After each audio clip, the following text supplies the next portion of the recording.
আগেকার আমলে রাজবাড়ির মতন বাড়ি ছিল। 300 বছরকার আগের একটা বাড়ি ছিল আমার জন্মস্থান কিন্তু এখানে। আমরা কাকার কথা অনুযায়ী আমরা যাচ্ছি। এবার আমরা যাব গোপাল ভাঁড়ের বাড়ির উদ্দেশ্যে। গোপাল ভাঁড়ের অস্তিত্ব নিয়ে প্রচুর প্রশ্ন উঠে আসে, প্রচুর প্রশ্ন আছে গোপাল ভাঁড়ের অস্তিত্ব নিয়ে। তো গোপাল ভাঁড় আদৌ ছিল কি আদৌ ছিল না, হ্যাঁ, এই নিয়ে প্রচুর প্রশ্ন। তো আমরা এবার যাব গোপাল ভাঁড়ের বাড়ির উদ্দেশ্যে, তার বাড়ি দেখি সন্ধান পাই কিনা। তো বন্ধুরা, আমরা কৃষ্ণনগর রাজবাড়ি থেকে যাচ্ছি গোপাল ভাঁড়ের বাড়ির উদ্দেশ্যে। কিন্তু যেতে যেতে আমাদের সামনে কৃষ্ণনগরের যে ডিস্ট্রিক্ট জেলখানা পড়ে, এই জেলখানার দৃশ্য, এই জেলখানার রাস্তা দিয়ে আমরা যাচ্ছি।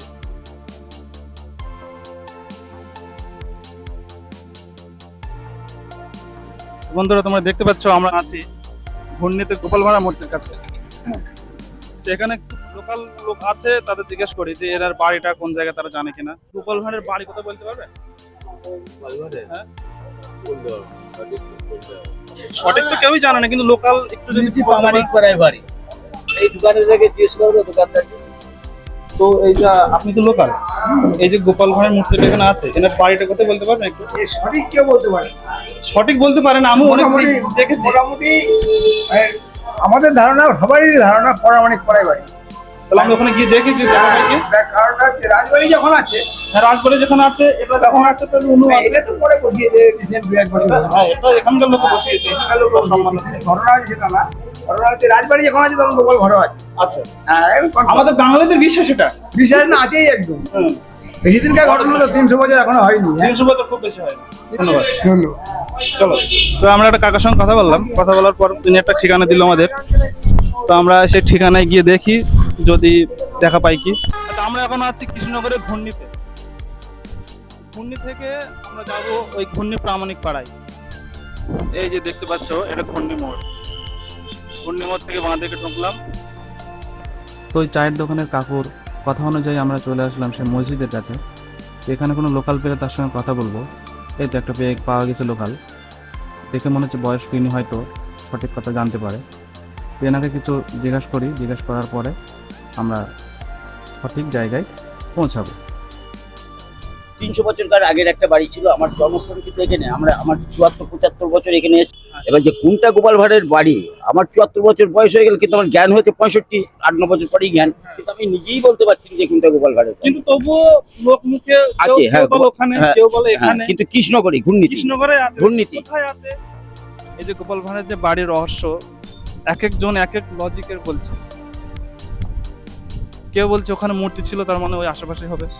কেউ বলছে না, এটা পুরাতন, যেরকম কাকার কথা অনুযায়ী পুরাতন বিল্ডিং মানেই সেখানে মানুষ বলছে যে হ্যাঁ, এটাই গোপাল ভাঁড়ের বাড়ি। কিন্তু গোপাল ভাঁড়ের বাড়িতে কোথায়, এটা আজ পর্যন্ত সঠিকভাবে কেউ বলতে পারেনি। তো আমরা কাকার কথা অনুযায়ী আমরা যাচ্ছি। বাড়িটি তো ছিল এটা জানি। হ্যাঁ। পুরনো পুকুর টুকুর আছে এইখান দিয়ে গিয়ে, বা দিয়ে গিয়ে একটা সজনে গাছ পুকুর ডান দিকে। আচ্ছা। তারপর পুকুরের পাশেই একটা পুকুর আছে, ওইখানে একটা পুরনো বাড়ি ছিল। আগেকার আমলে। রাজবাড়ির মতন বাড়ি ছিল।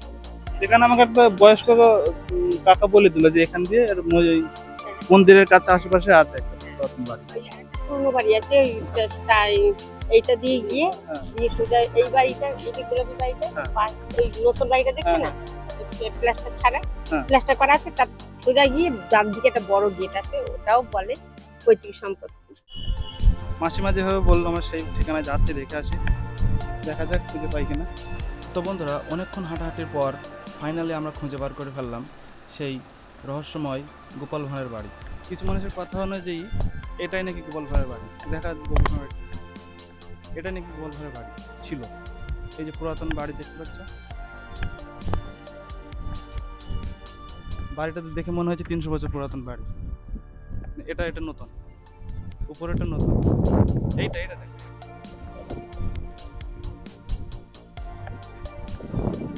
এখন আছি এই যে পুরাতন বাড়িটা, এটা মোটামুটি দেখে মনে হচ্ছে 300 বছর পুরাতন। তো এই 300 বছর পুরাতন বাড়ির সামনে আমরা আছি।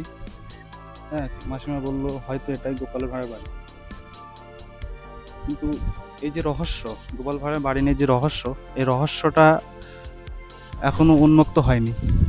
এই যে কিছু মানুষের বিশ্বাস করে এটাই বাড়ি, তা আমরা দেখে বিশ্বাস করলাম এটাই বাড়ি। হয়তো এরকম বাড়ি ঘূর্ণির বুকে আরো আছে। তো যাই হোক, আমরা এটা দেখে বিশ্বাস করলাম যে হ্যাঁ এটাই হয়তো হবে গোপালের বাড়ি। তো বন্ধুরা, আজকের ভিডিও এই পর্যন্তই। দেখা হচ্ছে পরের ভিডিওতে। ততক্ষণ ভালো থাকবেন, সুস্থ থাকবেন।